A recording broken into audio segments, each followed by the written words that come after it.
giving you the real from A to Z surrounding the Dallas Cowboys. News, updates, rumors, transactions, takes, and more. So strap up, Cowboys Nation, and start your day off with A to Z Sports. Live with Will Steele. 3, 2, 1. Here we go.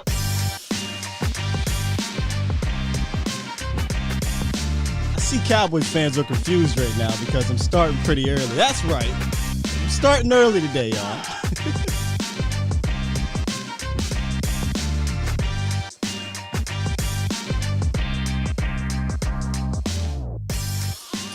Good morning, good people. Welcome to A to Z Sports Live, presented by Texas Family Fitness. I am your host, Will Skywalker Steele. My man CJ said, wait a minute, what's going on? What time is it? See, we got a special guest in the house today, so I had to make sure that I showed my manners and I was on time for my guest. That's right, we have Brianna Dix of D210 Sports in the building. She'll be coming in the show in a little bit here, so make sure you guys stick around for that. We'll be talking about two players that I think, and she as well thinks, should have their roles be defined a little bit differently heading into next year. Maybe a little bit of that Debo type role. And then we'll open up the phone lines later for you guys to chime in at 351-999-3787, 351-999-3787. But real quick, shout outs in order. My guy CJ Richards over here on Facebook, Sheila Neal, DWTT, Main Purpose, Christopher King, Matt Goddix, David C, Mope Mosley, Trey Manning, Captain America. How are you, sir? Adam Mack, Mike Harris, C Burleson, and Professor O. Main said, haven't caught you in a long time. Yep, we're here today, and I got a good one lined up for you guys. So make sure you stay tuned. You do not want to miss it. So with that said, let's go ahead right into the roundup so we can get to the goods. I don't like to keep our guests waiting too long. So we'll get right into this roundup and get right to the goods. Cowboys Nation. Let's do it. Look at them, it's about that time. It's time! It's time! It's time! It's time! It's time! It is time for... It's time for the morning roundup. Round 'em up, boys. Indeed, the morning roundup presented by Texas Family Fitness, a solution for your fitness goals, whether it be weight loss, strengthening up, toning up, sports, or stress relief. Make sure you guys check out Texas Family Fitness at any of the 9 locations in the DFW area or TexasFamilyFitness.com. As you guys may have seen in the roundup, the title right there, Tony Pollard, CeeDee Lamb in a Deebo Samuel type role. That's right. That was written by Brianna Dix. And I want you guys to take a listen, actually, to CeeDee Lamb speaking on that at Radio Row during the Super Bowl week. I thought it was interesting what he said. He's very into doing that type of role or style of play heading into the 2022 season. So take a listen, Cowboys Nation. So Deebo Samuel's coming off a breakout year, and part of the reason is they used him as that wide back. Would you ever want to be utilized in that same sort of scenario as Deebo did? Yes, most definitely. Mike McCarthy, hit it. Come on, man. Get him some carries. And it's hilarious because when you say, it's funny that you say wide back, because I asked him, I want to say, we're in Vegas for the Pro Bowl, and I was like, bro, what position do you call yourself? Like, he said, bro, I'm a wide back. That was the first time I actually heard that in a minute. But, you know, just his ability to catch the ball, run out the catch, and, you know, rushing the ball. I mean, man, he's phenomenal with the ball in his hand. So, you know, get your playmakers the ball. Get your playmakers the ball. See, I could sit here and talk about that all day, but that'll be rude to our guests here. So let's actually bring in Miss Brianna Dix to the show, Cowboys Nation. Give her a round of applause and welcome Miss Bree. How are you, Miss Brianna?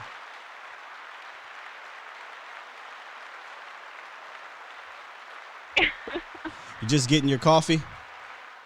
Oh, yes. I can dig it. Listen, Miss Bree, I appreciate you for joining us. And for those who don't know, you're kind of the Deebo Samuel of reporters. You're on TV, you're writing, you do shows with broadcast. Let the fans know exactly what it is you do in case they are not familiar with you, Bree.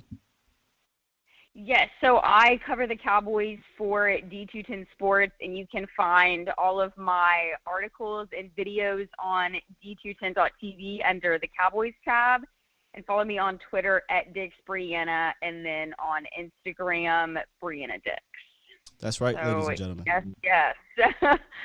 And we were just talking behind the scenes about how basically she is the Debo of everything. I mean, if you haven't checked out the show with Brawlers, please check that out. During the season next year. Again, she does write, and she is also on TV. So she's doing all these versatile things to bring you, Cowboys Nation, the best and latest of the news, including the Debo Samuels, the CD Lamb, Tony Pollard article. I thought that was a very well-written article, and it touched on some of the things that we talked about here on this channel. Bree, you talk about the position flex, right? You mentioned that in there, and we hear Steven talk about it all the time. But it's usually with offensive linemen. And I don't think that there's a skill player that defines that role more than one Debo Samuel. Right. No, I would 100% agree. And I think probably the best comparison to Debo Samuel right now in the league is Cordell Patterson and the way that the Falcons utilize him too. But I think also when you look at the way that the league has evolved, I think, you know, in previous years, or really even like in the last decade, that position flex has created a new meaning, you know, in that Debo Samuel has provided a different light on that. Because traditionally, I think when we hear versatility or you hear position flex in a scouting report when the draft's coming up, it's often seen with a negative connotation, right? Like it's like, oh, this player has position flex, but really that's just a scapegoat for a guy that doesn't really excel at one thing, and he's raw overall. And he's just kind of lumped into that versatile category. But when you take a guy like Debo that is the best at everything that he does, I mean, whether it is catching the ball out of the backfield, running routes, you know, rushing up the middle with that battery ram style through tackles, you know, I mean, the guy can do it all. And he's the best at doing it. So I don't think really teams around the league are going to be able to replicate that wide back role simply because there is one Debo Samuel. You know, this guy is unique, and I think to compare a guy to him specifically would be doing Debo a disservice. But I do think that the Cowboys should maximize and utilize the versatility that both CeeDee Lamb and Tony Pollard provide. Before we get to CD and Tony Pollard, the Cowboys, if you remember, they tried to do – not going to say they tried to define that role. They called it the web back when they brought in Tavon Austin. But it was a bunch of talk. They never really did anything with Tavon Austin in that role, which is frustrating because he had that type of ability. He showed that at West Virginia, and he showed a little bit of that in the league. So – they did mention the term, but they called it the web back. I like wide back better, though. Yeah. Oh, 100%. Yes, that's a great example. Yeah. So when you look at the usage rate of Debo, you figured out how can Dallas implement that? And you wrote about two players, right? CD Lamb and Tony Pollard. Right. I want to start off with CD Lamb because that one is a little bit more interesting because when you look at it, it's not a one-in-one type of fit. And you spoke to an NFC scout that described just that. Right, because I think when you look at CeeDee Lamb, I mean, obviously the most glaring is that he doesn't have that size, right? I mean, you've got CeeDee Lamb, he's 6'1.5", he's 198 pounds, and a Debo is like 215. You know, so I mean, if you're looking at it from just a physical size standpoint, I mean, Debo has like, you know, 15, 16 more pounds of muscle on him. You know, and CeeDee's not going to be able to be that power runner through tackles on a semi-consistent basis that Debo is, or even, you know, that Tony can be on occasion. I mean, you know, he's no Ezekiel Elliott through the tackles, and his ability is more on those outside runs. But he's a guy that should be utilized at all four wide receiver spots, and he's not. And I think part of the reason for the lack of movement along the formation was Michael Gallup's injury, the calf injury that sidelined him for a good portion of the season, and then Cedric Wilson moved into the slot. However, with the way that teams were playing the Cowboys with, that shell coverage, Dallas should have been able to exploit the middle of the field, right, with those underneath intermediate routes, and they weren't able to do that. And I think putting Lamb in the slot more could have helped ignite this offense, because he's a guy that, he can win on those intermediate routes. He can beat you vertical with his speed. And, just look at the body control that he has, the yards after catch. He can do it all, but the Cowboys haven't really utilized him in that way. And granted, I think a lot of the reason that you had Dalton Schultz and Cedric Wilson had the production that they did is because they were used over the middle of the field. Whether it was the slants, the crossers, those intermediate routes, they were able to exploit defenses by doing that. And Dak really didn't seem to have that rapport with CeeDee Lamb or with Amari Cooper. CeeDee was utilized more on the outside, and with teams rushing forward, you had the single coverage. But even in that, it didn't seem like that trust level was there with him one-on-one with a corner, which once again, when he's your number two, that should be there. When I think about it. But, I think. Yeah, go ahead. I'm sorry. No, go ahead. Now, when I think about it, it seems like the Cowboys' offensive scheme or offensive coaches just kind of box each player into one role. And then when that player goes down, like a Michael Gallup, they just slide the other player, which is CeeDee Lamb, outside, which I don't mind him outside at all. I actually think that he'll progress towards being a X or Z, more so a Z wide receiver one type in this league, but they tend to just box him there. They do it with Amari Cooper, who I think would be fantastic in the slot in certain cases, and they do it with CeeDee Lamb, who we're looking at the usage of him. Only 13 snaps out the backfield, 320 from the slot where he used to play his rookie year, and then, like you said, 606 snaps in your article out wide. So he was pretty much out wide most of the season until Michael Gallup got back, and if you notice, that's kind of when the offense kind of hit a weird stance. I'm not saying it's because of Michael Gallup. I'm just saying that's when it happened. Right. And, you look at the production he had his rookie season and just the standout campaign that he was able to have. And I think a big portion of that was because they did utilize him more in the slot. They used him in more positions. And, once again, like coaches beat over your head with continuity on the offensive line, but really even going back to the offseason, we were in training camp and you were in Oxnard, you heard over and over that they wanted to utilize all the receivers in multiple spots, to keep defenses more off balance. You heard them wanting to use CD in the slot, MG in the slot. You heard all of those things, but it didn't end up happening. This is a guy that can win on the outside and the perimeter. He can win in the slot, the quarter routes, intermediate routes. He's able to do it all, and his body control, adjusting outside of his frame to the ball in flight, it's special.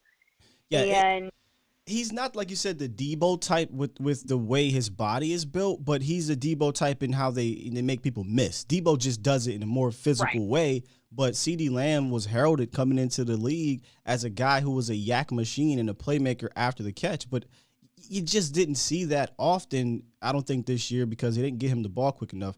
And when they tried to later in the year, the screen game was broken, and they just kept trying to go back to it, and I thought that was a mistake in of itself. Right. No, 100%. And, the yards after catch, you see that on the punt returns. That's why he's utilized in that way, because he does have that speed. He has that one-cut ability. But you don't see them really utilizing that throughout the course of the season, and it's the same way with Tony Pollard. How long have we been talking about him needing an increased role, but yet here we are once again. Let's go ahead and transition into TP, because that one there is the most frustrating one. I wrote a tweet yesterday when I was preparing for the show and just going back, just doing some more work on Tony Pollard. And I said, I'm watching these Tony Pollard clips and tape, and I'm frustrated. I just find myself getting frustrated. And I'm asking the Dallas Cowboys to please utilize this man more next year. Because while Lamb doesn't fit the exact mold of a Deebo Samuels, I think Tony Pollard does. He's almost so. I'm not listen. Right. Debo's Debo, but I think he's almost that 1-in-1 type of fit. Right. No, and I completely agree. I mean, not only from just this size standpoint, but I mean, you look at the way that he was utilized at Memphis. Is that gadget player, and the Cowboys need to tap into that. But I mean, we've been talking about him having a larger role since 2019. But I mean, he is the most explosive back on this team. So why did he have 6 touches against the 49ers? But really, and I think a part of that is that you had the worry with the pass protection. And obviously we know what Ezekiel Elliott brings in that area of his game. And sure, Tony can improve as a pass catcher, as, in pass protection with his blocking. But, I mean, this is a special player. And instead of being utilized as that change of pace runner, he needs to be utilized as a do-it-all skill player because that's what he is. They need to feature him more in those wide zone runs to utilize his shiftiness in space, pull guys, or utilize him like a Debo Samuel with the jet sweeps, the bubble screens. I think he's more tailored in the slot or out of the backfield with, the short passing game or the intermediate routes or the free releases out of the backfield. I mean, these are the things that they need to tap into with Tony Pollard that you're not seeing them maximize. And it's a shame because you have a guy that's capable of doing all of these things. But, I mean, we've seen this over and over. I mean, you saw that with a guy like Donovan Wilson on the opposite side of the ball. I mean, this guy set the bench for how long and then finally gets a starting role, and you see what he's able to bring as that box safety. So, I mean, the Cowboys need to utilize what they have and use him as that Swiss Army knife, but they haven't been able to tap into that. I love what you said, where they got to stop looking at him as a cop back, a change of pace back, and look at him as a do-it-all because he can do it all. And I think it was it Gary Brown who was the running backs coach when he was drafted? I believe it was Gary Brown. He said before Sticky, he said people that are looking at this man as a just a gadget trick play guy. You have it wrong. He can do everything, and I even think he's improved as a pass blocker. You talked about his days at Memphis. He was a receiver / running back, which Debo Samuels is doing that type of role. In Memphis, he had 104 receptions in 3 years as a role player. I know it's college. In Dallas, he has 82 receptions in 3 years, and I think that is absolutely criminal. Absolutely 82 receptions in 3 years. There are change of pace backup backs in the NFL, J.D. McKissick, those type of guys who almost get 82 receptions in one season. So it's no excuse to me. There's no excuse in the book that you can say, hey, listen, this is his role. This is how we're going to use him. I think it's almost criminal to underutilize him in the pass catching role that they have done the last 3 seasons, Bree. Right. And I think like the NFC scout told me, I think he is more tailored probably for, the short side of things, passing him the option routes. But that's how they need to utilize him. In addition to running between tackles, the outside runs. I mean, this guy's acceleration is insane. Yeah. Like his ability to hit top speed almost instantaneously is crazy. I mean, his burst is rare. And I mean, you see it on the kick returns. I mean, this guy's about an inch away from breaking a big run and having that game-shifting momentum play. We've seen it several times over the previous years since he joined the team in 2019. And like you said, it is criminal because to me he is the most underrated player on the Cowboys team. And not only that, but also underutilized. And I think what's most glaring or I guess damning for him is the fact that when the game is on the line and the Cowboys are either tied or they're trying to work their way back from a deficit, he's nowhere to be seen. And we've seen that time and time again. But in those situations, this guy needs to be on the field. And whether it's with Ezekiel Elliott in place of, they need to find a way to balance the two and get the most out of each of them. And right now, I really don't think they're getting the best out of either. Oh, gosh, they're not. There's offensive minds around the league that are probably like, what are you guys doing with this man? If you don't want him, we will take him and we will turn him into a star. And I mean a star in the sense of he may not be an Alvin Kamara, but he can easily be an Austin Eckler. And people don't understand that Austin Eckler is one of, if not the most productive running back over the last 2 seasons. If you look at his totality of a receiver and a runner and scoring touchdowns, he's got something like 30 touchdowns in the last 2 seasons. It's ridiculous. But he could be that. And you mentioned utilizing him and Ezekiel Elliott at the same time. I talk about that a lot on this show. And the numbers all the numbers, when you look at Tony Pollard's usage, they scream more usage when they have 2 running backs on the field, which was only 2% of the time this year. They were 13 for 14 passing the ball, 119 quarterback rating, and they averaged 5.8 yards per carry when Zeke and Tony Pollard were both on the field. But they only did that 26 times. That's criminal. Right. Yeah. Oh, yeah. He averaged 11 touches per game in 2021, and that was with him averaging 5.5 yards per carry. And, I mean, they were 8-1 when Pollard had 10-plus carries. But, I mean, you just saw that drop-off towards the end of the year despite his production and despite what he is able to do. Yeah. So, I mean, however they change it, they need to get the guy more involved. And I don't know what else we can say about it. And it seems like we all understand that, and everybody talks about this in wanting him to have more carries, more production, a heavier workload, except for the guys that are actually making these decisions. Now, the elephant in the room, and we're just talking football, no politics here, but the elephant in the room is the politics part of it. Because when you look at the running back position, Bree, I think there is a small underlying concern about the future down the road. Because a lot of us kind of believe, I'm not sure, I'm not going to speak for you, but a lot of us believe that politics play a role in why he's not getting the rock, and that's because, one, Ezekiel Elliott, he's making the bucks, he's the feed me, he's right. Ezekiel Elliott.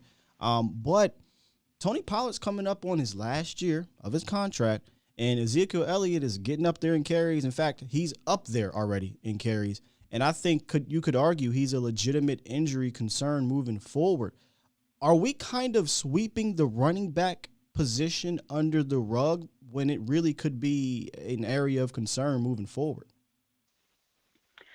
I mean, I think that there really wasn't going to be anything that this team could do this year. Yeah. Obviously, with the way that the contract is structured and the guaranteed money and so forth, because if you change that up, well, then you're going to face issues in the future if you choose to move on from him, whether it be injury or a dip in product, whatever the case may be. Yeah. But I do think that the way that they utilize them has become a big portion of the problem. But also, I think the offensive line, their inability to win at the line of scrimmage, getting beat at the point of attack, I think that really did play a role in the run game, because a lot of times those holes just weren't there. Yeah. Whether that was a guy getting tackled in the backfield, or there was like consistent gains of like 1 or 2 yards up the middle. I mean, they just couldn't get it going. But also, you have to think too, this is not smash mouth football anymore. I mean, teams aren't using 21 personnel anymore. They're moving to 11 personnel. You're not seeing running backs being utilized in the same way, and that's why you're seeing the Deebo Samuels and the Cordero Pattersons of the world. You're seeing things change to incorporate both, because this is a pass-heavy league now. So, and I think you're seeing that in the way that the Cowboys played this season. They went more of a pass-heavy, and granted that was because a lot of the times they couldn't get the run game going, and that goes back to the offensive line. But I think it'll be interesting to see what happens this year with these guys. It is. Are they able to utilize them? Are they able to get some semblance of a run game back to help create a balanced attack, open up the play action, and go back to a system that Dak thrives in? What's going to happen this year, or are we going to see more of the same situation? Because I think the thing with Kellen Moore is you look at other teams, and they have several looks out of the same concept. Mm-hmm. You look at the 49ers and the jet sweeps and the way that Kyle Shanahan utilizes that and mixes things up, whether it's the motions or whatever. it never looks the same. Whereas with the Cowboys, you don't have that creativity. You know, you don't have that versatility in their play calling. It's like they run the same thing out of the same concept, and it's predictable, going back to how this team used to be, you know, under the Scott Linehan reign. So, and I think that's one of the, you talking. You know, you speaking real, Bree. I'm sorry. You know, that's one of the worrisome things, and I'm extremely interested to see how they're able to fix these issues that we saw plague this team during the second half of the season. I don't think it's difficult. I know I'm sitting on my high mighty chair, just talk about it. I'm Monday morning quarterback, but I look around the league, and sometimes, I believe it was one of the Hall of Famers who said it, sometimes we make this game more difficult than it needs to be. All right, I get there's intricacies and there's X's and O's to it, but sometimes it's just as simple as getting your best players to rock. And you talked about the Cowboys being more pass, which, again, that's normal in this league today. Fine. If you're going to be a little bit more pass heavy, how about throwing it to the guy who, among running backs with 40 targets, has the 6th best reception percentage, 7th best yak per reception among backs with 40 targets. Get the ball to Tony Pollard if you're going to do that.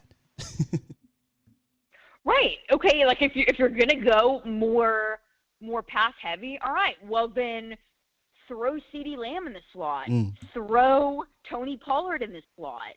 You know, utilize him in things out of the backfield. Those free releases. You know, use him on the jet sweeps. Do things to get him incorporated. Use him on wheel routes.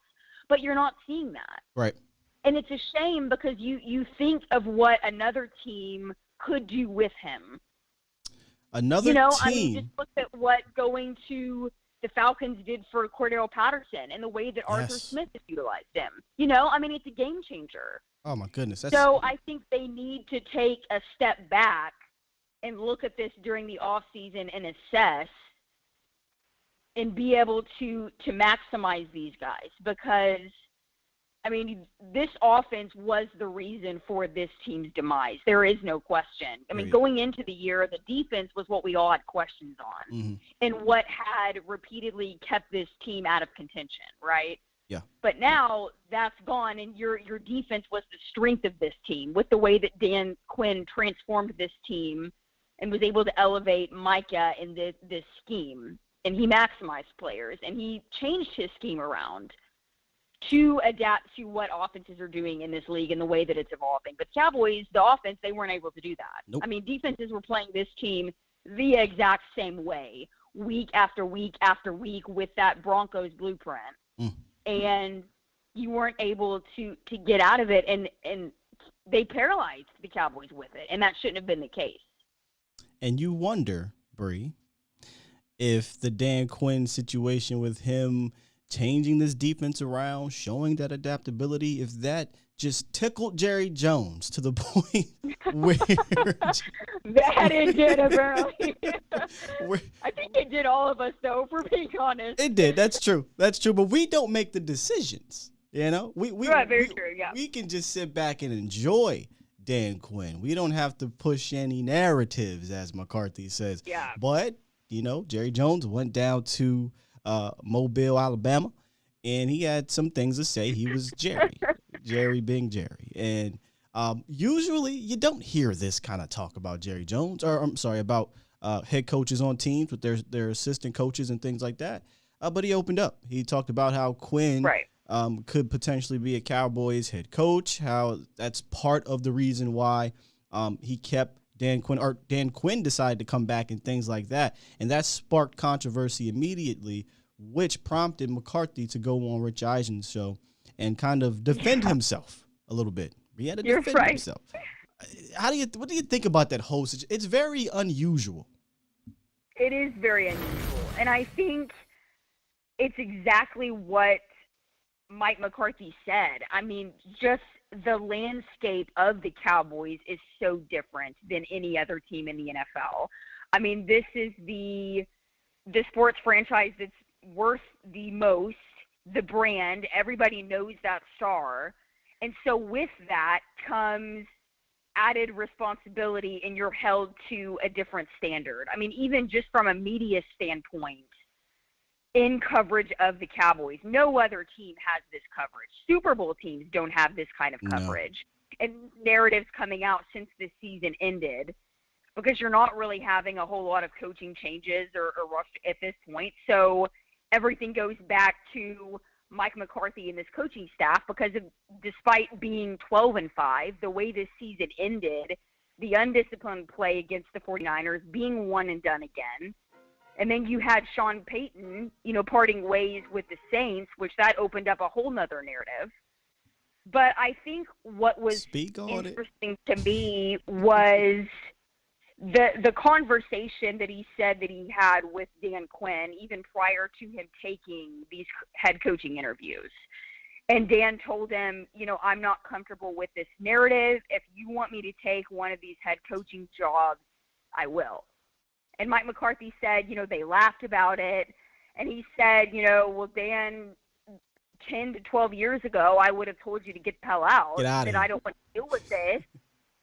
But adding to, I guess, the awkwardness of the whole situation, he says, but I'm about winning, and so is Dan, and he puts the team in the best position to win and to get there, to get that next Lombardi trophy. Yeah, that has eluded this team since the year that I was born. Let's just be honest. Oof. So I thought that was extremely, extremely interesting. But I think we all know the worth of Dan Quinn, what he brings to this team. But also, I mean, even though what Jerry Jones said, I think we're all a little surprised that he actually voiced the thought that many people have that, hey, someday somebody is going to be this head coach of this team, and it is not going to be Mike McCarthy. Yeah, but you don't. But I think to actually put that into words, and in the man, after 2 years coaching this team, to already be having that mindset and voicing that, and then basically making Dan Quinn synonymous with that, and that being the response, is very intriguing. Exactly. Dan Quinn accidentally caught stray bullets. Information there, yeah. Quinn caught some stray bullets on accident, Quinn's just like, hey, I'm coming back. Everything's gravy, right? I'm going to go back and get back into the lab. Next thing you know, he's catching head coach bullets and Mike McCarthy bullets. And they're not, intentional. They're not to harm you, but he's just being brought up for no reason at all. And another coach that was being brought up, when you talked about, going back to Tony a little bit, when you talked about a different regime utilizing a player better, and you brought up Cordell Patterson, that's like the best example you can bring up. That reminds me of a guy like a Sean Payton, what he could do with this offense, what he could do with these playmakers, what he could do with a Tony Pollard. We often hear on this channel, and some fans compare Tony Pollard to Alvin Kamara, and immediately you might say, that's blasphemy. But if you actually go watch them play, it's really not that far off. The only difference is one gets the actual opportunities, the other one doesn't. And Sean Payton is a hot name in Dallas. Do you really think, though, that is a possibility moving forward with Sean Payton? You're down there, you talk to McCarthy, you've talked to Jerry and things like that. Do you think that's something that could happen? At this point, I don't think it does. I mean, they were never going to fire Mike McCarthy after going 12-5. I mean, that just wasn't going to happen in his second year after – the Mike Nolan experiment in 2020 and that disaster of an outcome.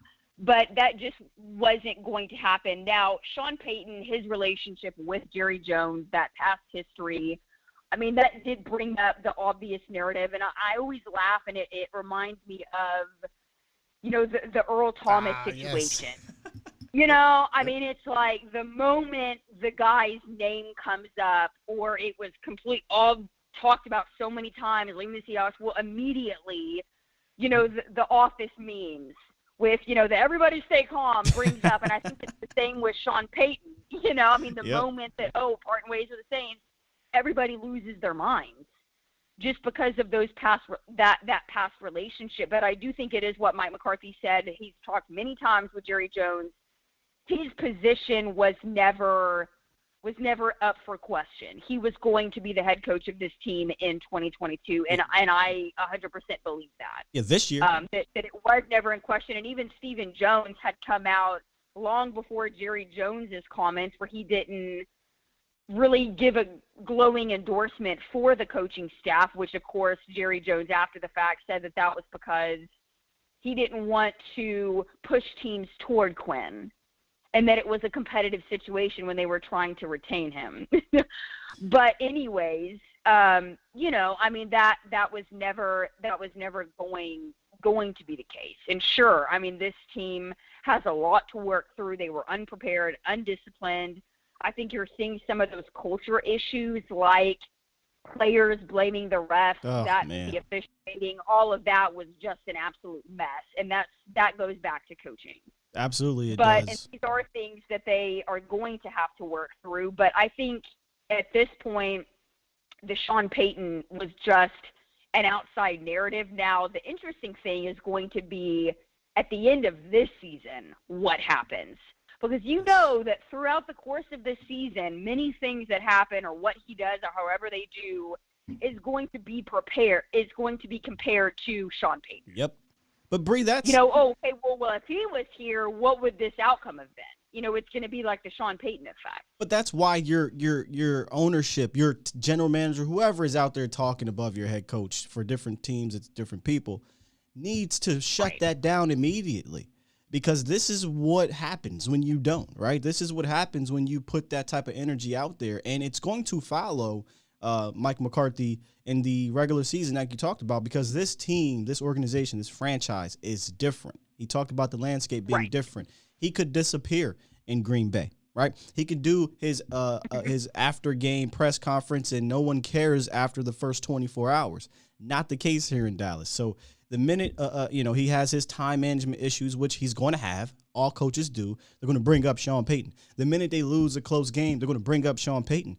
And you could kind of sense, and maybe I'm just saying this to myself, but you could kind of sense, in my opinion, McCarthy's tone was a little bit different in that interview, or at least he was a little bit more transparent. You were able to ask many questions of McCarthy. You were able to see his demeanor and feel his demeanor. Did he come off a little bit more matter of fact or a little bit more defensive in that interview?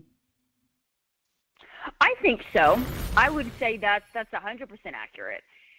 And, I mean, like he said, he tries to block out that noise. You know, I mean, if you're a coach or you're a player, you try to distance yourself from those narratives, from the headlines. But it is impossible when you are part of the Dallas Cowboys. That comes with the job. And that's like he said, there's no way to escape the landscape. And, yeah, he would like to not be talking about that. But nonetheless, he has to, because that is the position that he is in as head coach of the Dallas Cowboys. And if things don't change and this team doesn't make it past that wild card round or make a push this year, then we are going to be in the same conversation next year. Things are going to be compared to Sean Payton. Things are going to be compared to Dan Quinn, the AP Assistant Coach of the Year, following the 2021 transformation that was historical, the way that he was able to turn that defense around and how they played throughout the course of the season, leading the league with 34 takeaways and many, many other things, and just utilizing the talent that he had and those weapons. Hey, he can. So I mean, those are all things that we're going to be bringing up next year, because Dan Quinn has that head coaching experience, and you all see how beloved he is, not only with the players, but also just not from even the coaching standpoint of maximizing talent, but also just from being a builder of men, right? And fostering those relationships. I mean, you look at a guy like Micah Parsons coming in from Penn State that had all of these maturity concerns and all of this chatter coming in. And he even said, I'm a guy, I'm playful, I love football, and that can come across as being immature.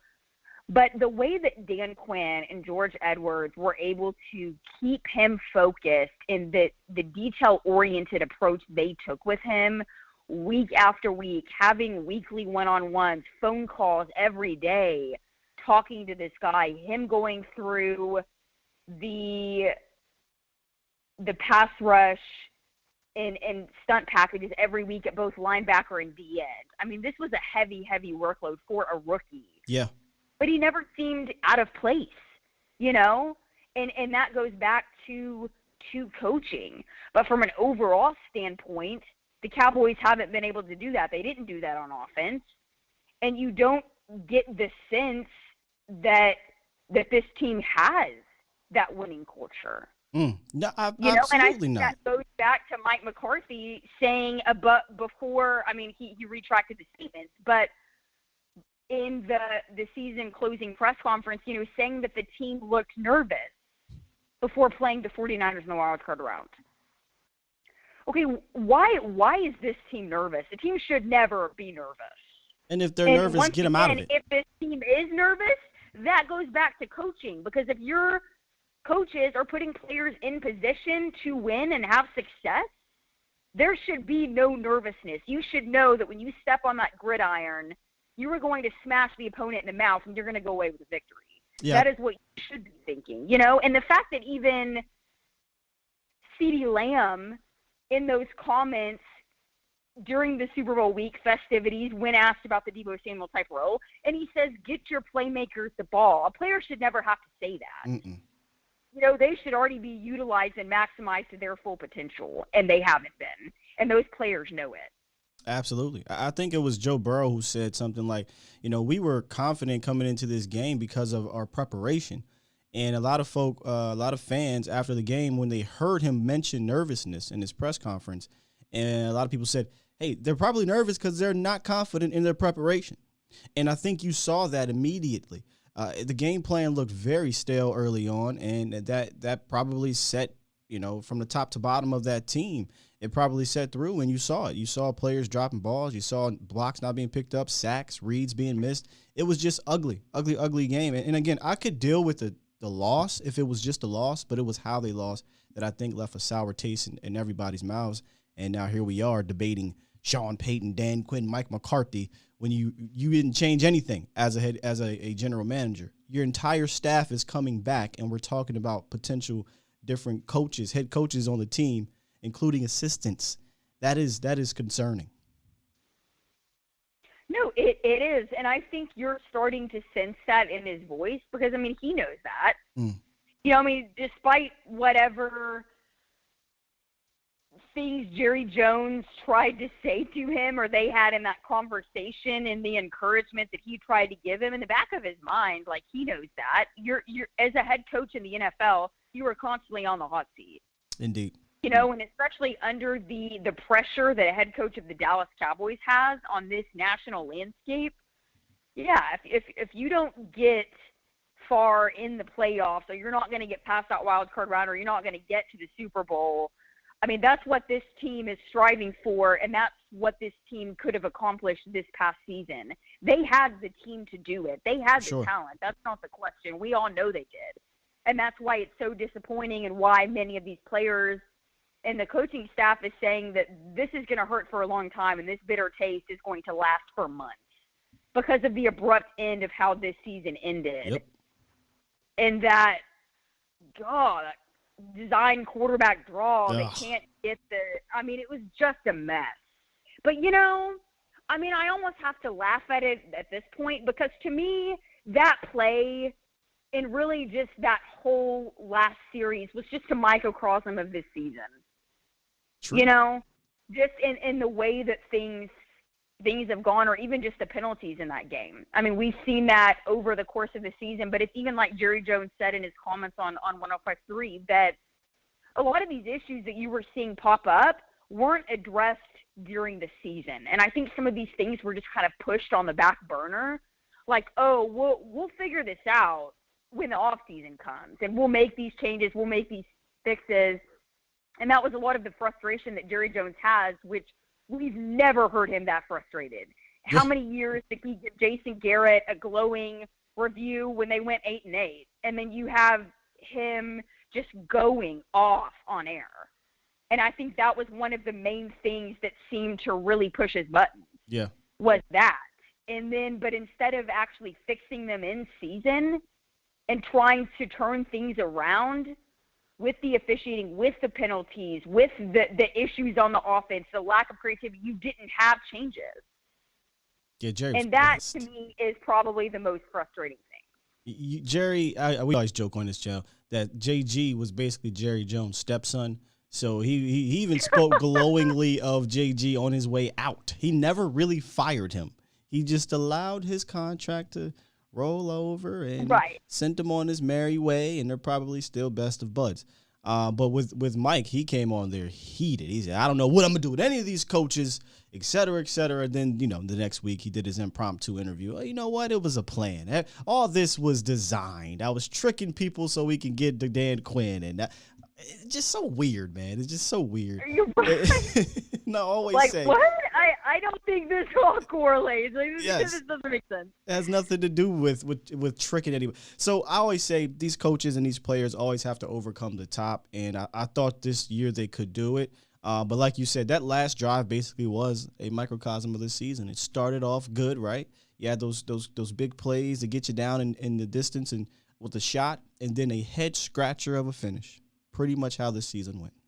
Pretty much. Right. Well, and I think even though I do not agree with that play call whatsoever, think they should have taken the shot downfield. However, I will say I do think that from a pass protection standpoint, that's why they went with the quarterback draw, because they didn't trust their offensive line to block.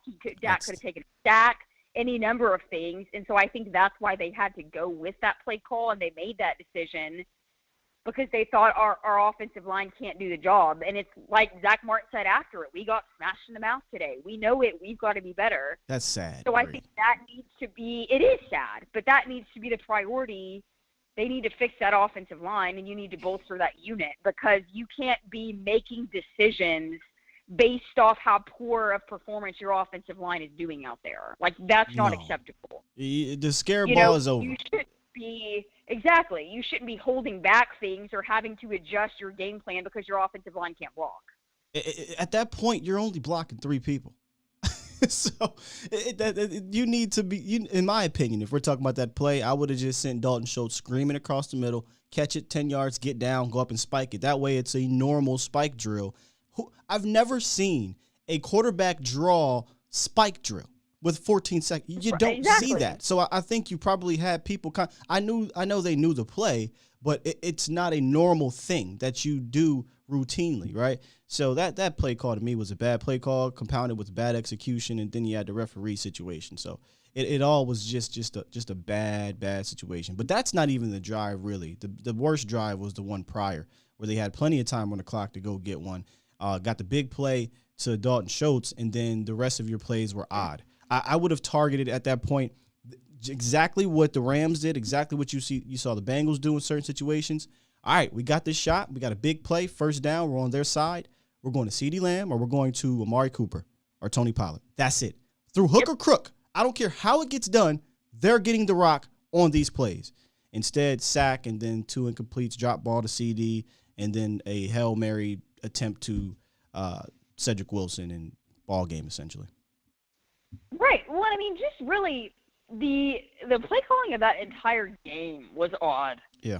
In my opinion. And I mean, if you go back and look at the I don't know if you've watched the Kurt Warner QB confidential school for that game. God, I mean, he's fantastic. But the 4x1 with Dalton Schultz, where you have him one-on-one with a corner, and then you have 3 receivers lined up on the other side, Zeke motioning in that direction. Yeah. And then the play breaks down, and Dak doesn't feel confident going to Schultz, so he ends up just doing the pitch to Zeke on the other side. But it's like, why do you have Dalton Schultz like he's Kyle in Pitts a one-on-one with a corner? Why is that not CeeDee Lamb? Why is that not Amari Cooper? Why was this even the play design? It doesn't make sense. Yeah. They acted and like I feel he like was that Pitts. was really just the whole game. It was just a head-scratcher. It was, Bree. Well, this has been absolutely fantastic, Bree, and I appreciate you joining us here on A to Z Sports Dallas with your man Skywalker. You do phenomenal work at D210 Sports. Please let them know once again where they can find your work at. Yes, so my articles and videos are on d210.tv under the Cowboys tab, and you can follow me on Twitter at DixBrianna, and then I'm also on Instagram posting several of my videos on Brianna Dix. That's right, Cowboys Nation. Make sure y'all check out Brianna Dix everywhere. She's the Debo Samuels of D210 Sports. Make sure y'all check all her work out. That I am. Appreciate you, Bree. Enjoy the rest of your day, and we'll give you a round of applause on the way out. Thank you so much. Yes, thank you. Thank you. That was Brianna Dix, ladies and gentlemen. I always enjoy speaking with her, speaking Cowboys. As you know, as you can hear and see, she knows her stuff. If you don't know, like I said, go check out her articles on D210 Sports. She writes about them pretty much weekly, if not daily. So check all her work out if you can, Cowboys Nation, if you can. All right, here's what we'll do. We'll take a quick drink break here, reset after a fantastic interview, and we'll come back. And if we're open the phone lines for those who don't know the number, 351-999-3787. We'll get your take on the interview, your take on the topic at hand, which is expanding the roles of Tony Pollard and CeeDee Lamb. And if you want to revisit the game, you can. If you want to revisit Mike McCarthy and Quinn, we can. Y'all know how we do. There is no limitations on the phone line. Pulse of the Nation is about you guys. So let's go ahead and take a quick little break, and then we'll come back and get back into the content. You're listening to A to Z Sports. Do it live! At some point, hoping to broadcast In front of the millions. of Cowboys fans to bring you the real. But for now, strap up and here's your host, Skywalker Steele. I'm Luke Skywalker. I'm here to rescue you. We'll do it live. We'll do it live.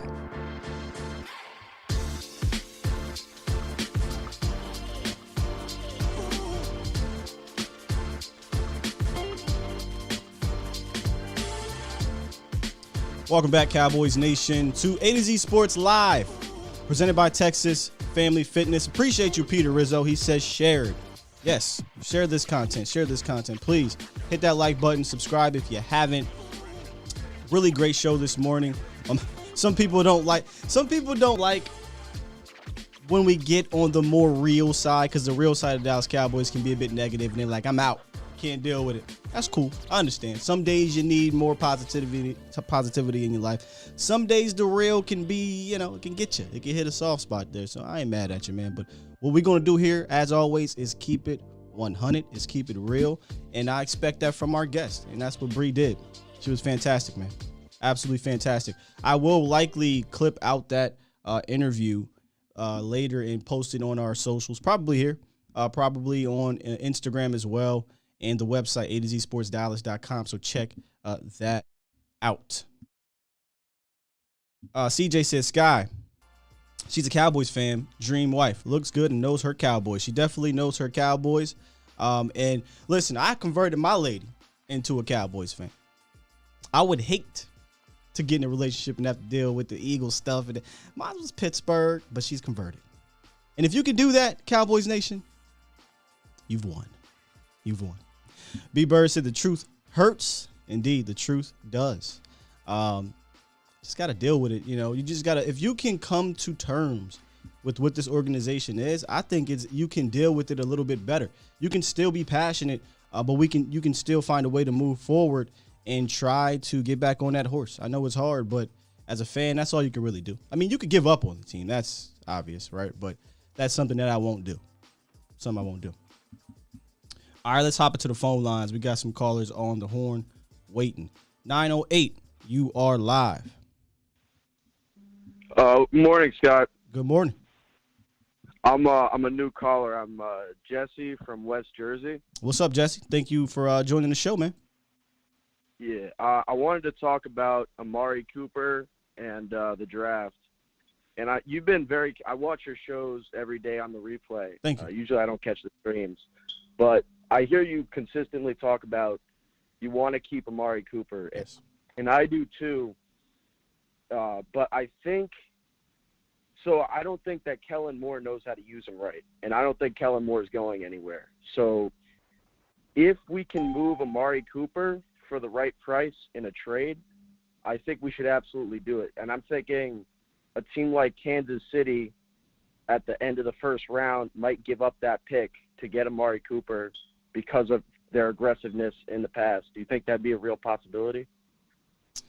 The Cowboys notoriously do not do this for whatever reason, which is off their better players if they're done with them for picks or assets. I wouldn't like it. I'm not gonna lie to you, Jesse. I would be very upset because let me ask you this real quick. What are you going to use that pick on?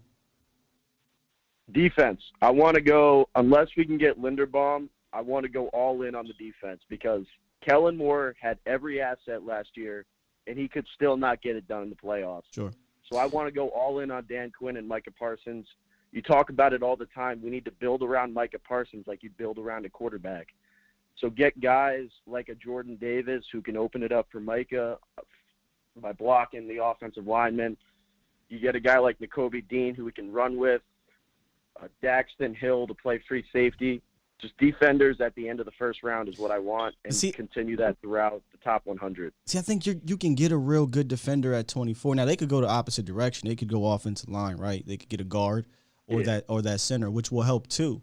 But you got picks. You know, you can create cap to help your defense too. You got more than just the first rounder. I think you'd be doing a disservice to your offense, even with Kellen at the helm, getting rid of Amari Cooper. So you get rid of him, and you say, you know, you don't have confidence in Kellen Moore, right? And a lot of us, our confidence is kind of wearing a little bit. He's still young, can get better, right? But if you get rid of Amari Cooper, now you're losing immense talent in that room, and you're relying on pretty much CeeDee Lamb and who to overcome the coaching. I say this a lot on the show, and you probably know. If my coaching is not going to get better, then I need my talent to remain so they can help overcome that. And if you're getting rid of it, I feel like you're just going to tank not tank, but you're making your offense even worse. Yeah, and I get that, but Cedric Wilson was given opportunity, and Dalton Schultz seemed like the two features of the offense last year, which is ridiculous. We should be getting the ball to Amari Cooper. We should use him like the elite talent that he is. Right.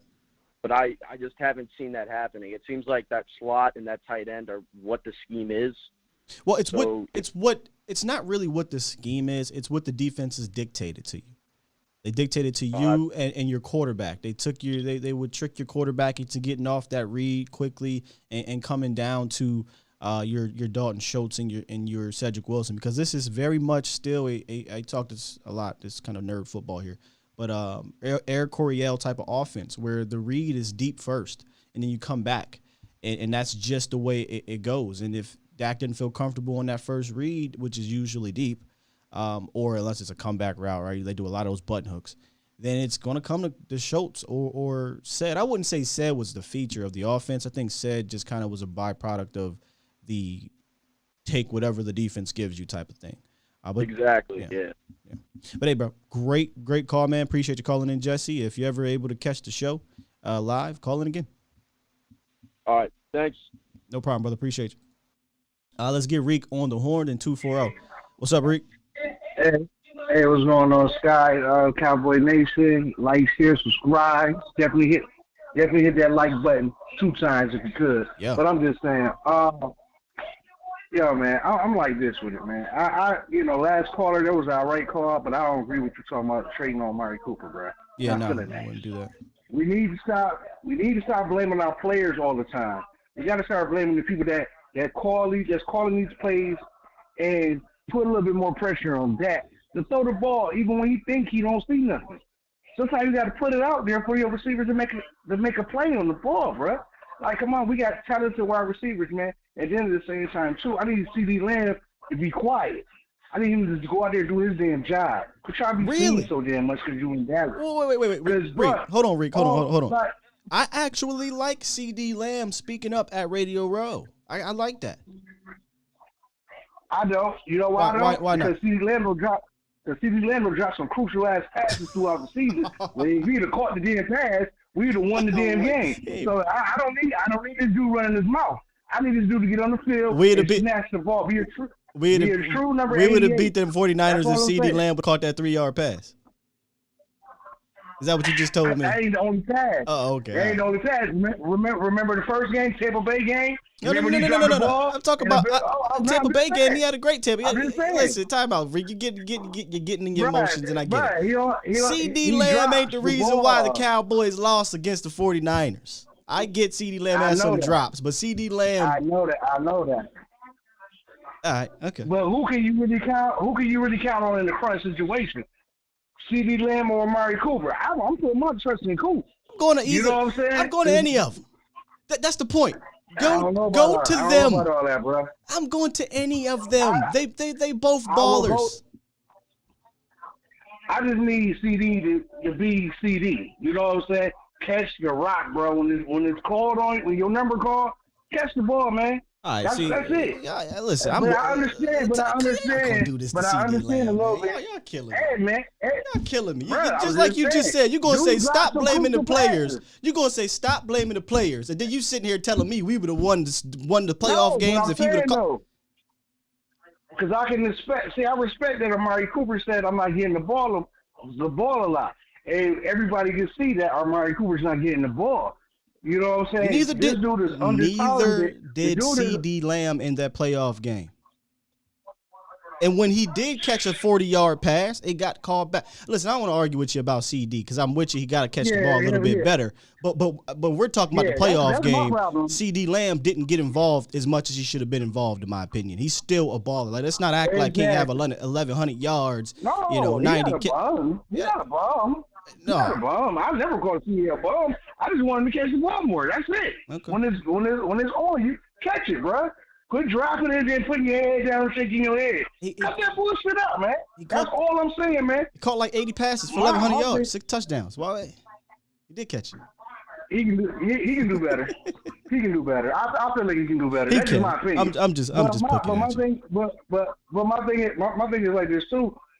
Let's like in that conversation, it's like they calling out Mike McCarthy a lot. But I'm kind of like what Mike McCarthy did for what I've seen a little bit is that he kind of let Kellen Moore fall on his face for Jerry Jones. Like, y'all not going to let me run the offense like I really want to run the offense.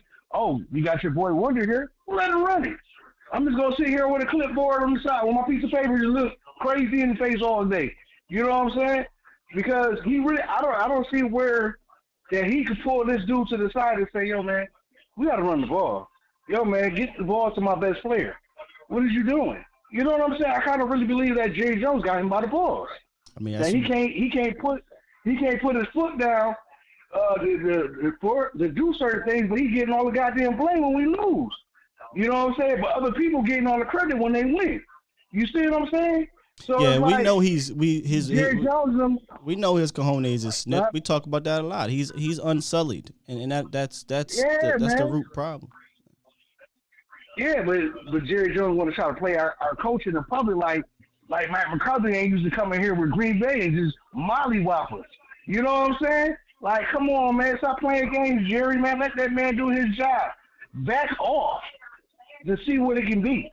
Until Jerry Jones and Steven back off and let them run the team, let the coaches coach, and they just run the team from a distance, we're not going to see how far we're going to go. We're going to waste talent every season and let our talent go to other teams and they go to the promised land.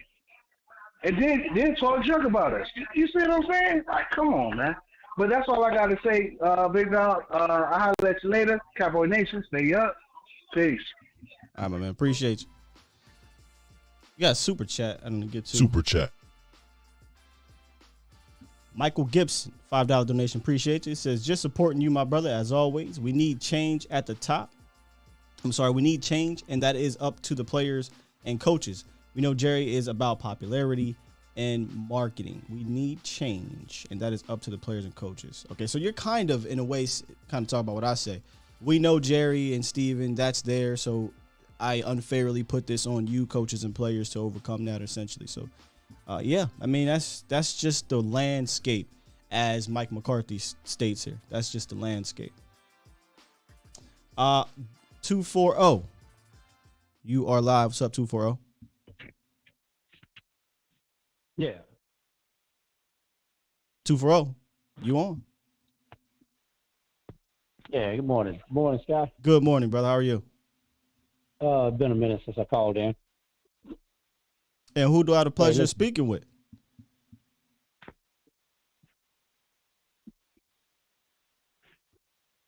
Hello? Listen, this is Mike. Michael Gibson. Oh, Mike. Oh, I'm Yeah, sorry. I didn't know. What's up, Gibson? I didn't know this was you, man. Yeah, Let me save you in there. I re-upped my membership, so I was like, wait, why? But this is yeah. Yeah. Oh, you must have me on Okay, delay or something, brother. I'm not really sure, but I'm going to let you speak, and then we'll go. I'm going to take my headphones off. I think that's what it is. Okay. I think that the two things that you spoke about with Bree Dixon about Coop and Lamb, that everybody jumping up and down about. Listen, Lamb need to be utilized more like the Rams utilize Cooper Cup. And see, and Coop is not his fault. Kellen Moore is killing Amari Cooper. We went and got Amari Cooper when when Dak was struggling terribly. Cooper came, Dak excelled, went under center out of shotgun and play action pass with Cooper. Everybody talk about our offensive line. Our offensive line, yes, it needs work, but it is good enough to do what we're doing if play calling was better. Kellen is a good play caller. He hasn't became an offensive coordinator yet. Not to say that he won't. He's good at what he do. He just needs some polishing, and that's where Mike McCarthy can come in and help him out. I know he said that he liked his coaches to coach, but when they're struggling, see, that's what a head coach should do. Step in and help them along. That is what Mike McCarthy's job is. They say, well, what Mike McCarthy do? He just walks sideline. No. His job is to help his coaches when they get stuck. Kellen Moore got stuck in the 49er game and got stuck on the same play calling, and Mike McCarthy wouldn't step in, and say, hey, what you doing ain't working, so let's just go here to our playmakers, which is Coop, CeeDee Lamb, Trey Wilson at that time, and Zeke and Pollard, and let's move this offense down the field. That's what killed us, not the players. It was our coaching and the play calling. If we'd had better design on play calling, we probably would have won that game and went to the next round. But that's neither here nor there. Now, what we need to do is stop trading everybody like everybody wants to do, because it's nonsense to trade Cooper. Who we going to get for him? There are no other wide receivers that's at Cooper level that can come and step in at his position on our team and keep us where we are. It's just not. Yeah, I can't and find nobody any else sense. Is gonna give up nobody else is going to give up their number one receiver, if we trade Cooper. They just not. There's only one team that I could think of that somebody brought up, and that was Atlanta with Calvin Ridley, who was, Calvin Ridley is extremely talented, another Alabama product, but we don't know what he wants to do about football. He's dealing with his mental health issues, and we don't know if he wants to play long term. We know Coop wants to be around, so yeah, I just really don't see the sense in it. Yeah, and the last thing, and then we'll get out of here, Scott. I know we got a lot of callers. I love Zeke. Zeke comes, he plays when he's healthy. That was idiotic for the coaches to have him on the field with that knee, how it was when we had a hungry Tony Pollard just sitting over there watching, and does block very well. He don't block as good as Zeke, but he block well enough for Dak to do what he needs to do, in our passing game. And then if Pollard is our passing back, why not put him in there, keep him in there? Okay, and then, hey, listen, don't block. You just do your scat thing. I'm going to dump it to you if it becomes, necessary to do so in a hurry. But we got Zeke in there with a bad knee. Hey, Zeke can't block. He can't run, and now he can't catch passes because of his knee. So that, too, what I'm getting at is our coaching need to be brushed up. Yeah. As simple as that. Plain and simple. Our players are not disciplined, and the coaches won't discipline. I made a comment about the offensive line coach, Philbin. Okay, Philbin is the coach that coaches them. McCarthy let him. So he has to discipline his offensive line Dan Quinn disciplines his defensive line. He's got a handle on that, and he's getting those guys brought around. But our offensive line, who shuffles offensive linemen every other series in a game? Nobody does that. I would have loved to know whose idea that was. They never told us. That was the week that Joe Philbin was out, so I would love to know who the hell thought that rotating your right tackles, even in left tackle. They did it with Terrence Steele and Tynan Secchi like 3 games this. It's just strange stuff, man. Strange stuff. And why is it so hard to put Terrence Steele at right guard and move? You mean like right tackle, move Lyle to left guard? I mean right tackle. I'm sorry. You know, and move my man into right guard and sit Williams and Jonah them down, get them and let them be backups. But I just don't understand that either. And that's my 2 cents, man. I'm gonna get out of here. And hey, great show. Thank you, Michael Gibson. Appreciate you, brother.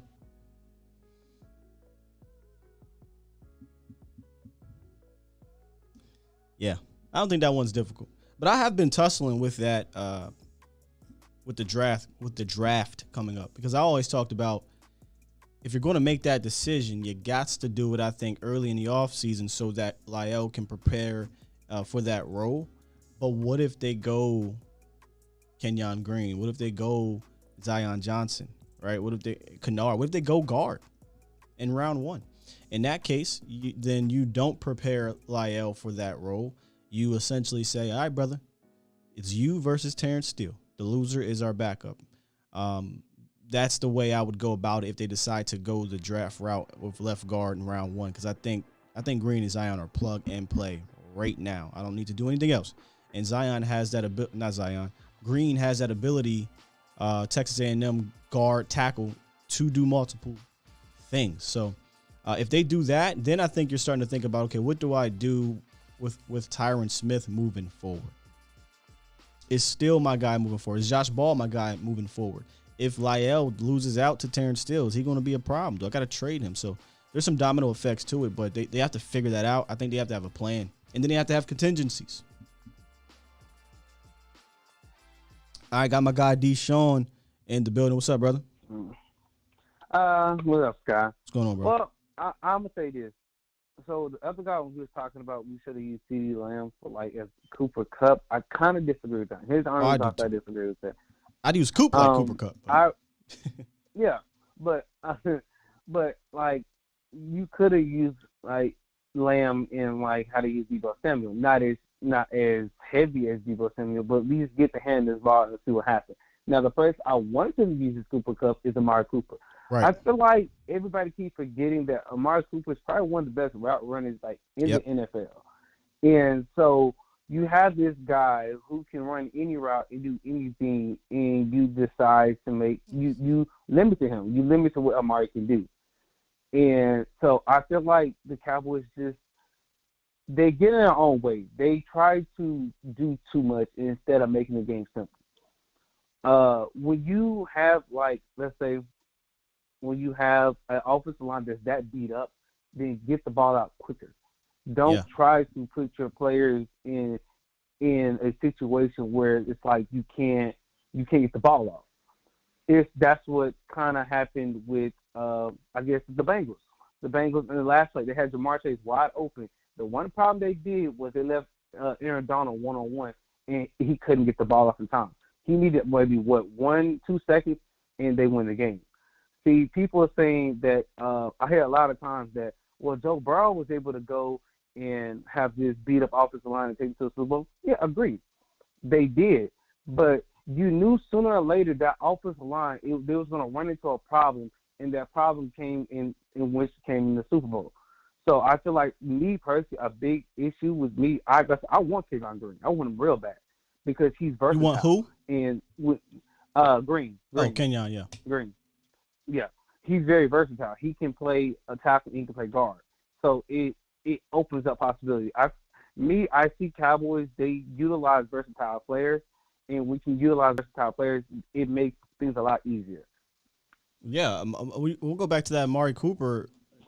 You know, talked about using him as Cooper Kupp. We brought this up mid-season. One of the fans had talked about it, and I thought it was a great idea of moving Amari into the slot. I thought they could have did that, and that could have helped Dak and his passing offense way more than thinking that we're going to rely on Ced Wilson the whole time out there. I think going into that Niners game, you said if you know it's going to be a quick game, if you have to get the ball out quick, your offensive line, you don't know if you trust it, well, then put your best guy who can do slot things, who can have a two-way go and route you up and be a Cooper Kupp. Put him there if it's easier, right? And then he can yak you up. He can do things after the catch. He puts pressure now on the offense or the defensive coordinator to say, damn, we haven't seen this yet. Amari Cooper only played 260 snaps in the slot all season. To me, I would have utilized him way more to a 50-50 split at that position, especially when Michael Gallup came back. If CeeDee Lamb isn't your answer in the slot, then I would have moved Amari Cooper in there to do some things and then basically make the defense have to react to that changeup in round one. Just imagine you're planning on having Amari Cooper as your Z, and you come out and for this game, maybe this game only, due to their pass rush, you put him in the slot. I think you trip them up, and you come out the gate a little bit faster than what they did. So I just never thought there was a forward thinking offensively with all these weapons. Tony Pollard, Amari Cooper, CeeDee Lamb. This just was never forward thinking. I feel like they boxed these guys, and they said, this is your role, and that's all you're going to do. And another thing, me personally, Tony's on his last year. Yep. Now, he's on his last year of his contract. So my thing is this. So if he's on his last year, Tony's going to want to try to prove himself. It is hard for a running back to prove themselves with such limited snaps. And I understand. I love Zeke Elliott. He's a warrior. He'll go out and run. But sometimes you have to and I know Zeke's scared of losing his position, but it's kind of hard to lose your position, especially the amount of money you get paid. But you have to say, hey, Zeke, I understand that you really want to be a warrior, but let Tony take over this game a lot. It's for this game only, because I feel like the defense was kind of scared, like, all right, Tony's kind of coming in, so this is kind of going to be like this is kind of a bad situation. And the knock on Tony was always that Tony was kind of like a bad blocker. Whenever he ain't a bad blocker. That is a myth. Yeah, I know, and that's what I'm saying. Like he's not that bad of a blocker. No. And so it's always the same thing year in and year out with the Cowboys. If they always get to where they have a goal and they want to get to that goal, but their problem is they always stand their own way. Now, the people, because it's in the comments, they say the offensive line is not a big problem. To me, it is. Go back and look at how many penalties they had, including the offensive line. So my question is this. If offensive line is not a problem, why are we switching offensive lines in the game? Who does that? Who stands there and says, okay, Collins, no, your turn. Okay, Sid, no, it's your turn. It has to be a problem. There's no reason for that to happen if it wasn't a problem. I'll say this. Is it the offensive line definitely needs to be addressed. With that said, your offensive line, I think, was good enough to move forward. I don't think it was it was bad. I don't think it was one of the worst offensive lines or anything like that. And then you look at the playoffs, not everybody's going to have a 2016 Great Wall of Dallas, 2014 Great Wall of Dallas. I think most offensive lines in the playoffs, they were decent. I don't think there was this exceptional line. With that said, you had issues at left guard and you had inconsistencies at center, and then you have health and availability issues with your right tackle and your left tackle. So that's why I think the revamp needs to start now, because you could be seeing Tyron Smith on his last year or potentially last year or two. Left guard, obviously, there's a hole. Center, Tyler Biadasz, I think, again, I'm fine with Tyler Biadasz, but I still think you need to bring somebody in to push him. Round one, I don't know unless it's Linderbaum.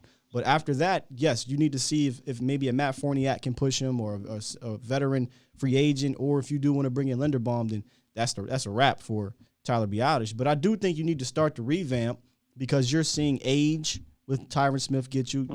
You have a hole at left guard. You're still not sure at center. And then there's the right tackle situation with Lyle. Is he going to come in shape? Is he going to get suspended? Is he going to be available? And then you only got 1 year left for Terrence Steele. So you do have to do something at that position. It's definitely a position of need, or it needs to be addressed in some form, shape. I agree. Well, that's all I got for you, Scott. So, I appreciate thanks you. for having me on. Always, Deshaun. Great call, man. Yeah, they got to address it. I'm not, again, I would line up right now, go get me one of these young bucks or go get me a veteran free agent.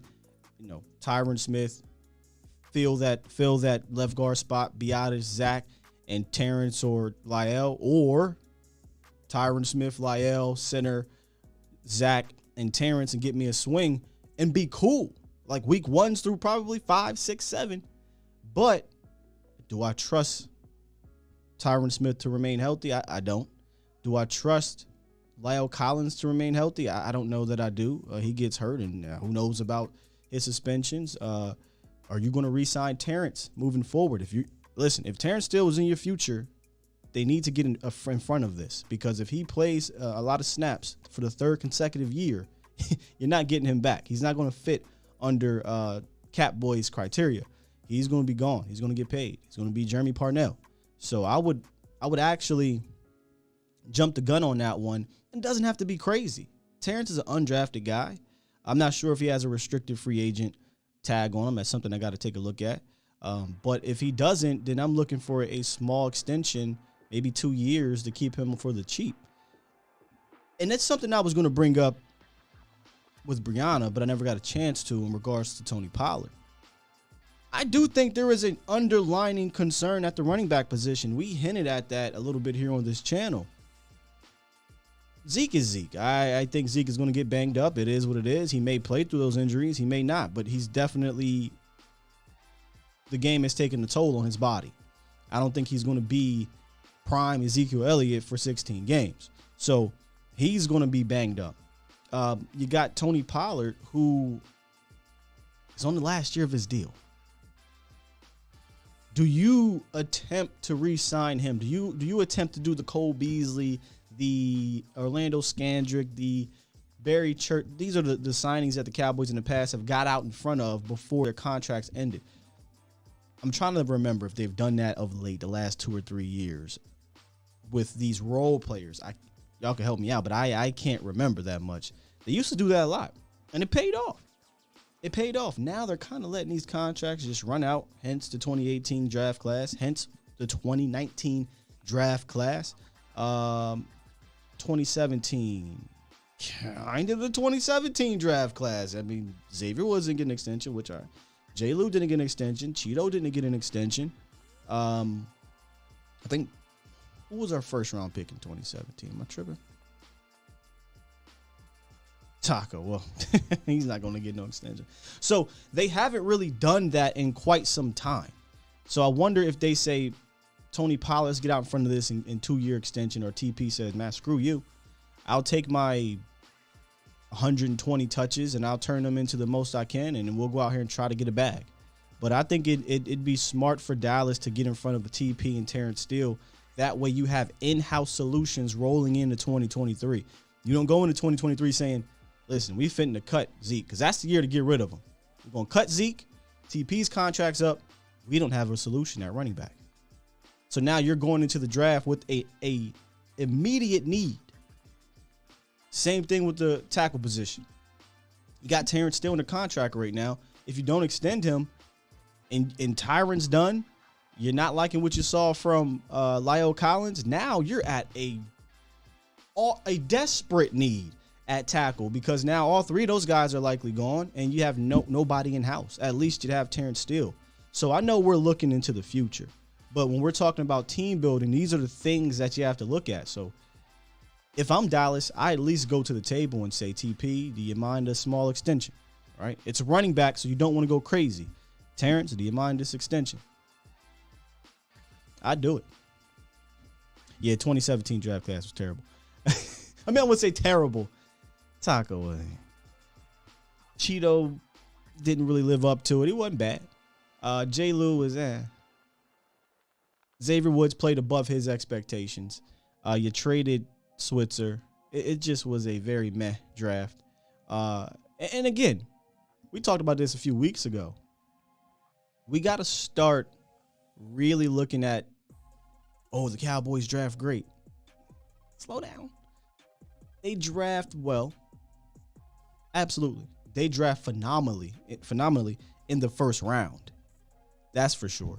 they've been hitting with Trayvon Diggs, second round. That's a great pick. But this amazing drafting to the point where you don't have to go out in free agency into trading. And we showed the second contracts from your draft classes over the last decade. There's hardly any beyond 2 players they re-signed to multiple year extensions aside from the 2016 draft class. So they draft well, that's for sure. They are a good drafting team, but not good enough to completely ignore free agency and adding top tier talents there or in the trade department. What you guys talking about here in the chat before we head out? H. Cooper says, why not run Pollard on first, bring Zeke in for short? They should run more plays where both running backs are on the field. Yep. Talked about that statistic. They only ran out of the 21 personnel set 2% of the time this year. 2%, 26 plays. In those 26 plays, 13 for 14 passing, 119 quarterback rating, over 7 yards per attempt, over 5.8 yards per carry in their rushes. Why they didn't do that more often, I don't know, Cowboys Nation. I would definitely look to run that set more often. And they've done it over from 2019 to 2021 very sparingly, though. But I feel like when they do it, it works. Just show you an example. We've shown this example a ton of times, didn't we? On this channel, if I can find it here. Yeah. I mean, I could be dead wrong, but I don't recall seeing this play after week 1. Yeah, that's the first play. I'm not talking about this fake screen 2-way go route touchdown. Hell, did we even see this play? I don't even know if we saw that. But I'm talking about these plays right here, the 21 personnel with Tony Pollard. I mean, this is easy. This is easy. So, yeah, I want to see more of that, Cowboys Nation, as we move forward. Big Sar says, I feel you should never sign a running back to a second contract because you can find him in a draft. I agree to an extent. If it's a cheap one, if you can get TP on a cheap deal, 2-year extension, something like 2 years, $10 million. I mean, that's for what he can provide you. I do it.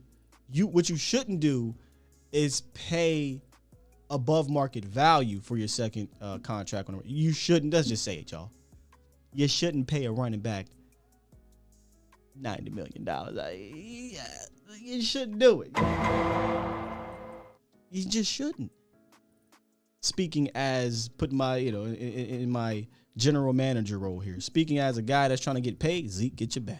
I don't care who give you the money, right? If I'm getting paid, get your bag. But if I'm running a team, yeah, I'm sorry. I'm not doing that. Not doing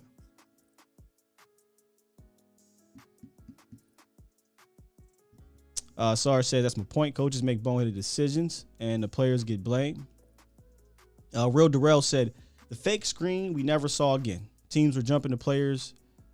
Teams, where'd you go? Teams were jumping the screenplay. San Francisco did that. Arizona did that. Remember, Arizona jumped, almost got a pick 6. We never ran that fake screen again. And it's just mind blowing. In fact, our guy, Mauricio Rodriguez, did a show last night on A to Z Sports Primetime. I'm telling y'all, Cowboys Nation, y'all need to tune in. How y'all tune in to my show in the mornings? Tune into Mauricio stuff. He dropped some great nuggets, man. Some great nuggets. And we'll get him back on the show in the morning, too. But he talked about the 12 personnel set, the success rate to the rate that we ran it, extremely low. We talked about play action rate to the rate that we ran it, extremely low. I just don't understand why you go away from the things that work well. If I ever am credentialed, I may not be credentialed for long. I'm just saying because they're not going to like my questions. And I don't think they're, crazy questions. It's just I'm not sugarcoating it. Kellen, sir, why aren't you running 21 personnel when the numbers say this is successful? Oh, well, we're talking game plan. We can't. Are we talking game plan? Because you don't really run it. Excuse me, sir. Why are we running screens when we suck at running? Well, you got to. No, it's not working. Sir, why is Tony Pollard touching the ball 3 times in a game that matters? Well, okay. Excuse me, Mr. Skywalker. Let's execute you. You gotta get out of here. Jerry be in there. I don't like your attitude. Mr. Steele, I don't like your attitude. Get your damn act together. You got to go. 443. What's up, 443? I'll get you in here. Hey, man. I just have one little thing to say. What's up, man? What's up? I'm sorry I'll be in the chat here and there. Like, yo, we are by far the most ass-backward team in the league. That's facts. We are.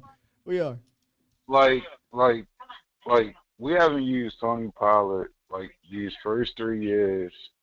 And now when it's time to prove itself, now we're going to put bulk of the load on that. And then that's just going to make him price himself out of Dallas. Yes. That's what happened, You know bro, what to I'm the saying? 2018 class. I don't know if you've been watching. Yeah, like they all priced themselves out. Yeah. I'm there every day, bro. Gotcha, bro. Every day. You can't. Are you really going to re-sign Dorrance Armstrong for less than $3 million? Probably not. Somebody's going to pay him. Are you really going to sign Cedric Wilson for less than $6 million? Probably not. Somebody's going to pay him. Are you going to re-sign Michael Gallup? Probably not.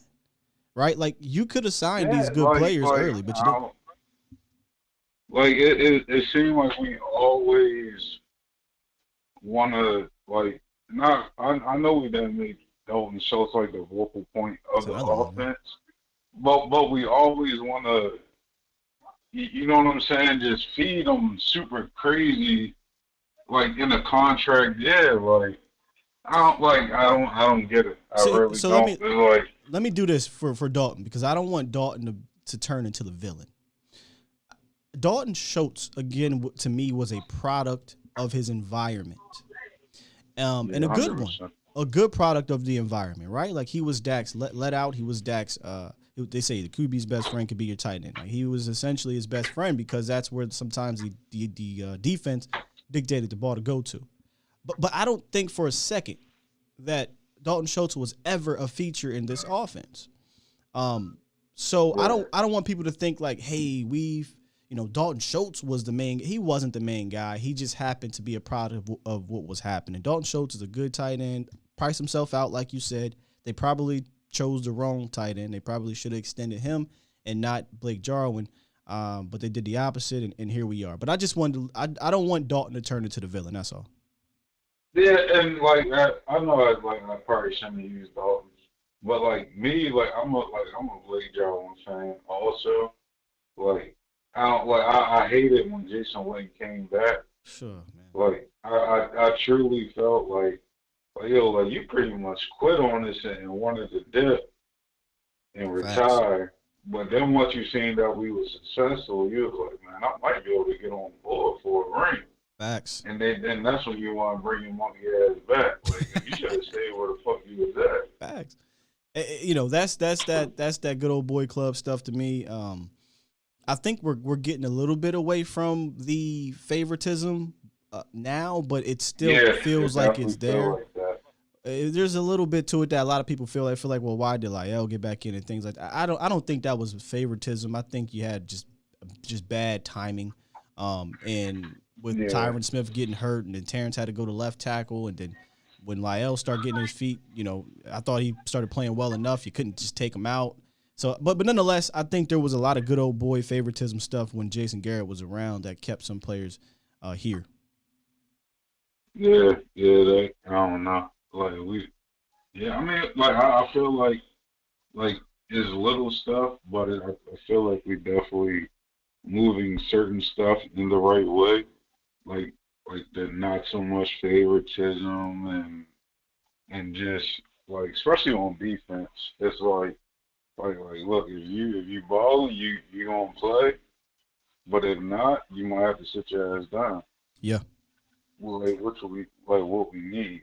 So, but yeah, man, that's all I got for you, bro. All right, man. I don't know. The last couple of days I've been that shit been on my mind. I'm like, hey, that's what this show's for, brother. The only team that won't feed, won't give somebody the ball, but blame him because he not getting catches in crew. How can you say he's not worth it? Now, if he had 11 attempts a game and he only catching them 5 or 6, 4 or 5, that's one thing. Yeah. But like you can't say he not being productive if you're not even targeting that. That's crazy. Yeah, I'm with you, man. Hey, great call. Appreciate you, dog. Yes, sir. Yes, sir. Have a good one, bro. You too. He said we ass backwards. I've been saying that for so many years. It feels that way. I think we ass backwards in free agency. I think we ass backwards in trade. I think how we approach the getting in front of the NFL, and somehow, some way, we manage to just be good enough. I think that's what happens when you have the talent. You are able to be just good enough to be relevant, but never to get over the hump because you can't get out in front. He was talking about the targets with Amara Cooper. Got 832 on the phone. Let's see real quick. He was talking about targets with Amara Cooper, and there was a nugget I caught that Mo dropped yesterday.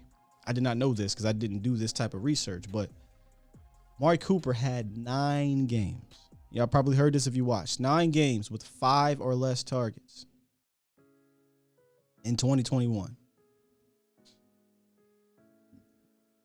Cooper Kupp, Stephon Diggs, Devontae Adams, and I cannot remember who the 4th guy was. There was 4 of them. They had 5 games combined with 5 or less targets. You can call me crazy. You can call me what the hell you want. Amari Cooper is one of the best wide receivers in this league. There's so many really damn good wide receivers. I hate the people who rank wide receivers. There's so many. But he is, without a shadow of a doubt, one of the best in this game. 9 games with 5 or less targets when 4 of the top guys have had 5 games combined? What? That's crazy. That's crazy. Before I bring him in, 832. What's up? All right. Listen, I gave you a look. My bad. I didn't mean to give you this look. I thought you might have been one of our haters on the show that hasn't been on the show in a while by the name of Eastside Harold. So I had to make sure because I saw the Houston there. But what's up, man? What's going on, brother? I'm a first-time caller. Hey, love the show. Thank you. Just want to call in and chat a little bit. Yep, what's up? That's crazy about Amari Cooper, man. I just feel like when you look at other teams, how they scheme their players open, I feel like Kellen really dropped the ball on that. And then last week I saw a tweet where CeeDee Lamb, his last touchdown scored was against Atlanta. And I'm just like, yes, how 7 weeks. How is that even possible? You know what kind of blew my mind? You know, when Michael Gallup went down at the end of the year or in mid-year and things like that, but mostly end of the year, so did the jump ball, right? So did the fade. And right, it sucks because people forget that CeeDee Lamb can do those things. Right. We just never did it. It is mind-blowing. Yeah, and then, like, us not using Pollard, man, they really killed us, man. Because you see, like, San Francisco, how they use Debo. We could have used CeeDee Lamb the same way. It's just, this year was just like, it was a disappointment, man. Yeah. Flat out. We definitely had the team.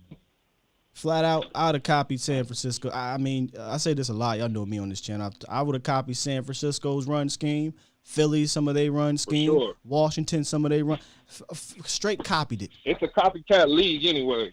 So. Yeah. Being stubborn, you know. Yeah, man, but I don't want to hold you, man. Keep doing what you're doing, man. God bless you. Thank you, bro. Appreciate the call as always, man. And call back in. Peace. Yeah, I had to make sure he wasn't Eastside Harold, man. I saw the Houston tag there, and I had to get on him. But no, man, I was straight up copy these dudes. Again, I'm on my high horse. I'm just analyzing Monday morning quarterback. I get it. That ain't fair. Well, how can you look across the league when you're struggling as a running team and don't do some of the things that can help you out as a running team? no one will mistake the 49ers offensive line at that time as the Great Wall. No one would mistake the Eagles offensive line as a Great Wall. No one would mistake the Washington football people, commander, politicians as a Great Wall of Dallas. But they were able to run effectively for most of the year because they do things schematically to help. It ain't that hard. Again, I swear if they give me credentials, I ain't gonna have it for long. I don't know, man. If my job depended on it tonight, y'all, I'm gonna have to I'm gonna let y'all ask these questions. I write the things down, but I just can't find myself being in these rooms with these offensive coordinators, the head coaches, and Jerry, whatever. But and sugarcoating it. Not saying that these reporters do that, because they do. Some of them do not. Some of them do.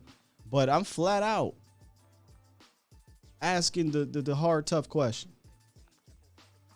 Flat out. All right, man. Fantastic show today. You guys were great. Tom Downey said, hire me, let me ask Jerry for you. I don't really care, man. I've been saying it for you. I don't care what Jerry got to say anymore. I talk about it sometimes. Not all the time. Sometimes. But as we've seen, Jerry goes on the radio, impromptu, gets mad, and what happens? Nothing. So whatever. But the people that can actually call the plays and actually make these decisions and say, screw you, Jerry, that's what I want to talk to. Huh? Why you let him snip you? Nah, I ain't gonna say that. That'd be deep. You imagine if I go in there, why you let him? Nah, I ain't gonna do that to my man. Somebody just say something. All right, listen, let me get up out of here. I think I just heard something out of here. First question, how dare you? Yeah.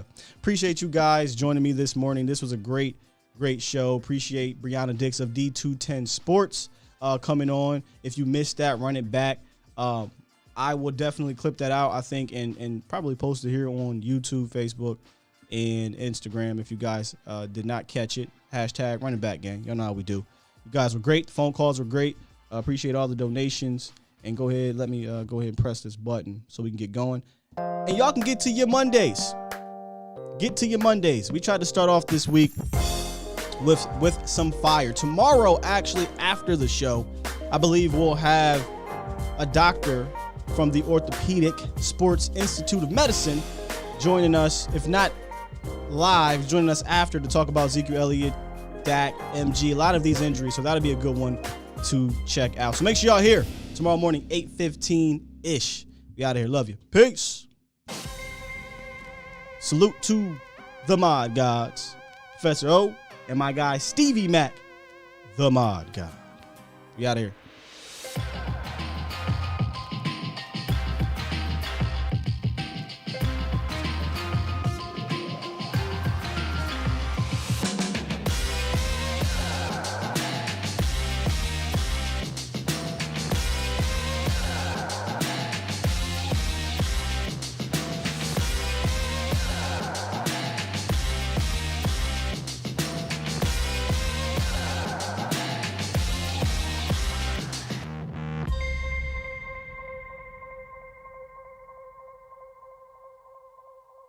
I want me some glory hole.